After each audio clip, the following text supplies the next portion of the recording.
सबको जय मसीह की, परमेश्वर के नाम की महिमा हो। आज हम देखेंगे शपथ के बारे में, और इसको उर्दू में कसम कहते हैं।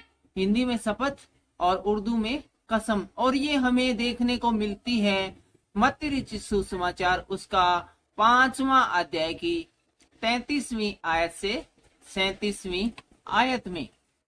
कुल 5 ही आयत हैं, और सबसे पहले हम कसम के बारे में है उर्दू में पढ़ेंगे, और उर्दू में पढ़ने के बाद हम इसको हिंदी में पढ़ते हुए एक्सप्लेन करेंगे।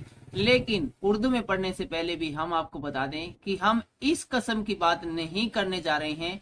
कौन सी कसम की, आइए देखते हैं इस बॉलीवुड गाने में। कसम क्या होती है, कसम वो होती है जो तोड़ी ना जाए, बिछोड़ा ना पाए। जी हाँ, हम बात कर रहे हैं जो यीशु मसीह ने कसम के बारे में कहा है उस बारे में।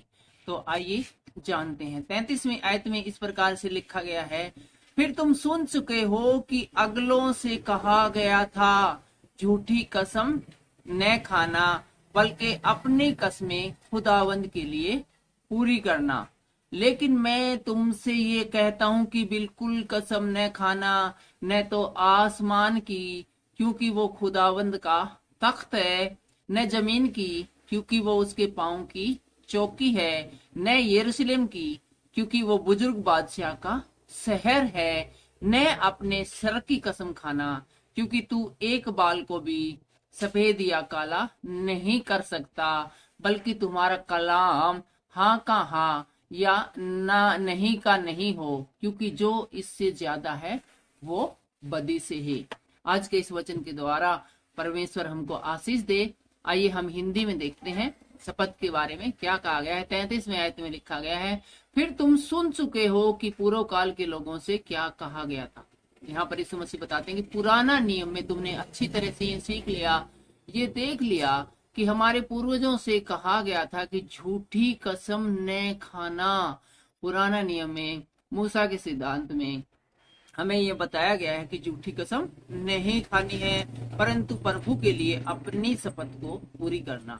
लेकिन तुम मन्नत मांगना, परमेश्वर से मन्नत मांगना और अपनी मन्नतों को पूरा करना। मन्नत मानना मान ले परमेश्वर से प्रॉमिस करना, एडवांस में प्रॉमिस करना कि हे परमेश्वर, आने वाले समय में मैं आपके लिए फास्ट रखूंगा, मैं ये 10 मांस चढ़ाऊंगा, मैं बाइबल के इतने अध्याय पढ़ूंगा, मैं और भाइयों को है सुसमाचार सुनाऊंगा। इस प्रकार की मन्नतें एडवांस में मानना और उनको पूरी करना, न कि कष्ट में खाना। और 34वीं आयत में लिखा है, परंतु मैं तुमसे कहता हूं कि कभी शपथ न खाना। लेकिन यीशु मसीह कहता है कि मैं तुमसे कहता हूं।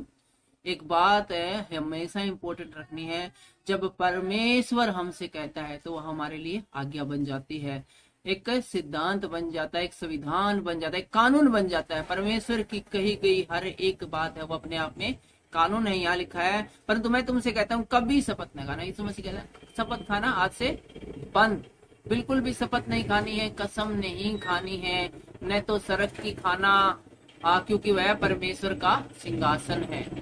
प्रभु यीशु मसीह हमें आज्ञा देता है कि हमें स्वर्ग की कसम नहीं खानी है, क्योंकि वो परमेश्वर का सिंहासन है। परमेश्वर सिंहासन मतलब वहां पर परमेश्वर का शासन है, राज्य है परमेश्वर का अपना, वो एक धरती है।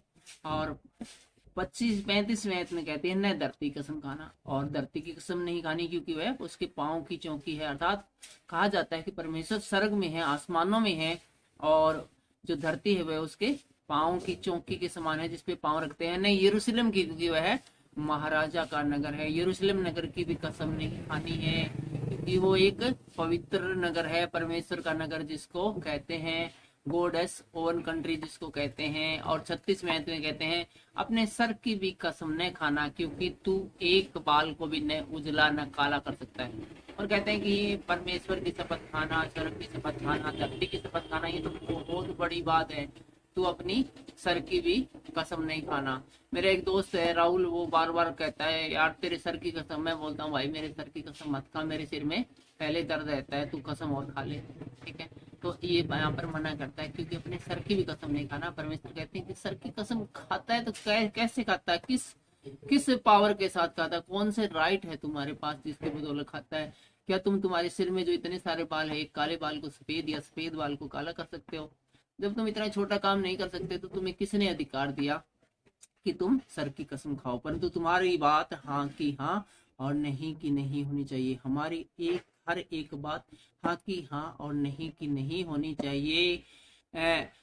क्योंकि इसके अलावा जो कोई कसम खाता है तो इसका मतलब वो झूठ बोलता है और लोग इसका मतलब हम पे विश्वास नहीं करते।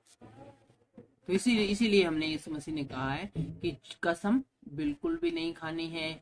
कसम खाने की उनको जरूरत पड़ती है जो झूठ बोलते हैं, जिन पे लोग विश्वास नहीं करते हैं। आपके कर्म, आपके कार्य, आपकी जुबान, इस हिसाब से सब कुछ होना चाहिए कि लोग आप पे विश्वास करें और आपको कसम खाने की जरूरत ही न पड़े। और सबसे बड़ी बात कि परमेश्वर ने आज्ञा दी है, स्वयं यीशु मसीह ने आज्ञा दी है कि कसम नहीं खाना है।